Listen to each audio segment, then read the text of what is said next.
Bismillah wa salatu wa salamu ala rasulillah wa ala alihi wa sahbihi ajma'in. Welcome everyone to Amazed by the Quran, a series in which I like talking about what I find amazing about the Quran.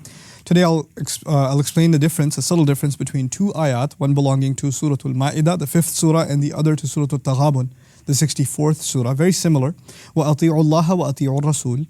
Obey Allah and obey the Messenger. That's identical in both of them. وَاحْذَرُوا, and be careful, watch out. فَإِن تَوَلَّيْتُمْ, then if you were to turn away, فَاعْلَمُوا أَنَّمَا عَلَى رَسُولِنَا الْبَلَاغُ الْمُبِينَ, then you had better know that our messenger's responsibility is only to deliver the message clearly. وَأَطِيعُوا اللَّهَ وَأَطِيعُوا الرَّسُولَ in Surah Al-Taghabun, obey Allah and obey the messenger. فَإِن تَوَلَّيْتُمْ, then if you were to turn away, فَإِنَّمَا عَلَى رَسُولِنَا الْبَلَاغُ الْمُبِينَ, then our messenger's only responsibility is to deliver a clear message. So they both seem to be saying obey Allah and obey the messenger, except in Ma'idah, Allah adds, and be careful. Obey Allah and obey the messenger, wahdharu, and be careful. So the question arises, why is Allah telling us to be careful in Ma'idah and not so much in Surah Al-Taghabun?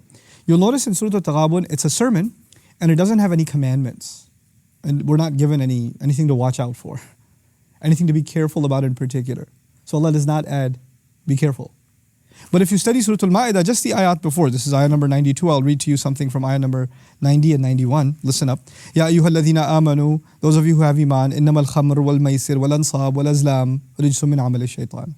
You had better know that wine, intoxicants, gambling, altars, places to do particular rituals. So ansab is not just altars, but it's any kind of ritual that you do to make your life better and things like that. People put amulets and all kinds of fun stuff and, do morning rituals or have these kinds of practices. Drop all of those. Well, azlam was, casting lots and arrows, but what it means actually is doing stuff for good luck. Good luck charms or going to a palm reader or something. All this stuff counts under azlam, okay? So he says alcohol, gambling, these weird rituals, I'll make it easy, weird rituals, and then doing things for good luck. All of them, rijsum min amal shaitan, these are abominations, filth from the work of the devil. Fajtanibu, stay away from all of it. لَعَلَّكُمْ تُفْلِحُونَ, so you could be successful. إِنَّمَا يُرِيدُ الشَّيْطَانَ أَن يُوقِعَ بَيْنَكُمُ الْعَدَاوَةَ وَالْبَغْضَاءَ. Shaitan, all he wants is that he install between you and drop between you animosity and hatred. فِي الْخَمْرِ وَالْمَيْسِرِ, by using alcohol and gambling.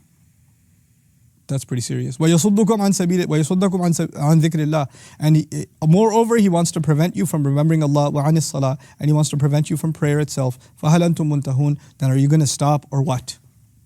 Then he says, obey Allah and obey the messenger and be careful. He said be careful because there's lots of things to watch out for in the previous ayah. There isn't a long list of instructions of the tricks of shaitan. By the way, when it comes to shaitan, he gets you to do things when you're not careful. So it's important to mention at that point, not just obey Allah and obey the messenger, but also add, wahdharu, be careful. The perfection, once again, of what needs to be said at what occasion. This is actually pretty good, tip and a very powerful divine tip for a da'i, for someone who's speaking and giving advice to someone. When should you emphasize something? When should you not emphasize something? When is it the time to speak less and when is it the time to speak more? Sometimes you have a lot on your mind, you want to get it all out, but you should sense this is not the right time. Given the subject matter, I don't need to emphasize it as much. It might take away from the idea of emphasis. When people emphasize something all the time, then it loses its emphasis. If people are yelling all the time, it doesn't sound as loud anymore. If people are angry all the time, people get used to their anger. They're not fazed by it anymore. So you have to turn it up sometimes and take it down a few notches sometimes.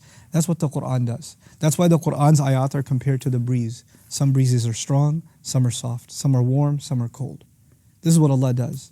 He'll give the same advice, but given the situation and the audience and the subject matter at hand, He might intensify it or He might take it back.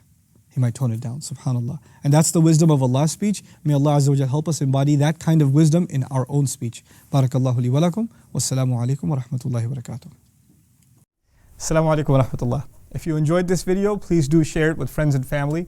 If you want to see more videos from this series, click on the box at the top. If you want to see other videos, click on the box at the bottom. And don't forget to hit the subscribe button. Thanks.